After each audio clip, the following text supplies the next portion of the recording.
السلام علیکم۔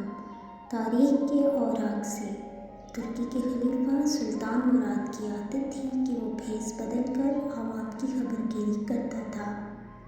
اس نے ایک رات اپنے سیکورٹی انچارج کو کہا کہ چلو کچھ وقت لوگوں میں گزارتے ہیں۔ شہر کے کنارے پر پہنچے تو دیکھا ایک آدمی گرا پڑا ہے۔ بادشاہ نے اسے ہلا کر دیکھا تو مردہ انسان تھا۔ لوگ اس کے پاس سے گزر کر جا رہے تھے۔ بادشاہ نے لوگوں کو آواز دی، ادھر آؤ بھائی۔ لوگ جمع ہو گئے اور وہ بادشاہ کو پہچان نہ سکے۔ پوچھا کیا بات ہے؟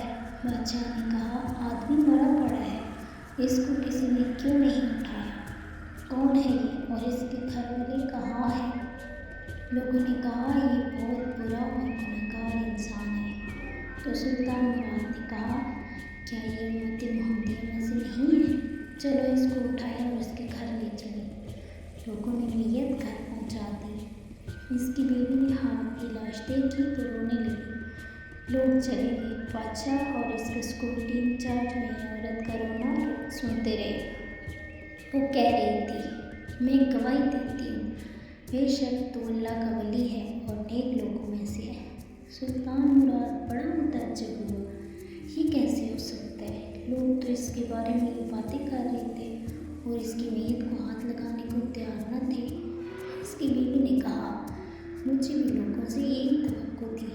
اصل حقیقت یہ ہے کہ میرا خاوند ہر روز شراب کھانے جاتا، جتنی ہو سکے شراب خریدتا اور گھر لا کر گڑھے میں بہا دیتا اور کہتا کہ چلو کچھ تو گناہوں کا بوجھ مسلمانوں سے ہلکا ہو۔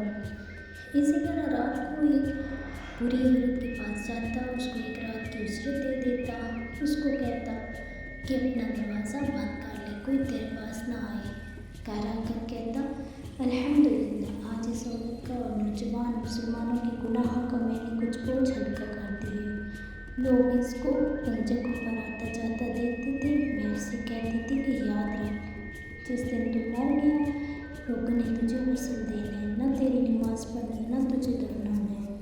وہ مسکرا دیتا اور مجھ سے کہتا کہ دیکھے گی کہ میرا جنازہ وقت کا بادشاہ علماء اور حفاظ کرام یہ پڑھیں گے۔ یہ سن کر بادشاہ رو پڑا، کہنے لگا میں سلطان مراد ہوں، کل ہم اس کو غسل دیں گے، ہم اس کی نماز جنازہ بھی پڑھائیں گے، اس کی تدفین بھی ہم کرائیں گے۔ چنانچہ اس کا جنازہ بادشاہ علماء اولیاء اور کثیر عوام نے پڑھا۔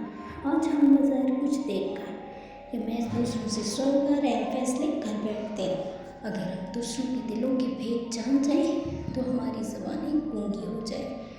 زاہد نے کہا کم سے کسی کو رند کو نہ دیکھ، نہ جانے اس کریم کو تو ہے کہ وہ پسند۔ اگر آپ کو ویڈیو اچھی لگی ہو تو لائک کر دیں، چینل کو سبسکرائب کریں اور ساتھ میں لگے بیل آئیکن کو ضرور پریس کریں تاکہ ہماری آنے والی ویڈیو آپ تک پہنچتی رہے۔ شکریہ۔